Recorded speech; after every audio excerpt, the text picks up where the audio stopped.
तुम्हाला असं कधी वाटलंय का की सगळे आहेत पण मी एकटा आहे, कुणीच नाही, माझ्यासोबत कुणी नाही, मला कोणाची साथ नाही?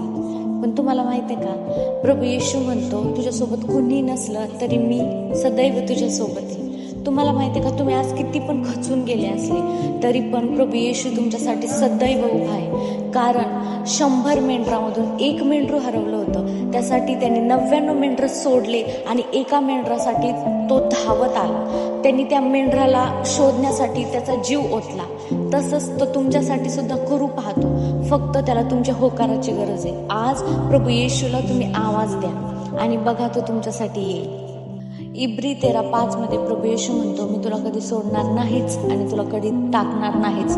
नाहीच या शब्दाचा अर्थ की तो कधीच आपल्याला सोडणार नाही, कधीच आपल्याला टाकणार नाही. फक्त आपल्याला त्याला आवाज देण्याची गरज आहे. तो तुमच्यासाठी नक्की धावून येईल. जर तू पण या गोष्टीशी सहमत असेल तर हा व्हिडिओ शेअर करा, कोणाला तरी प्रभू येशू ख्रिस्ताची गरज असेल.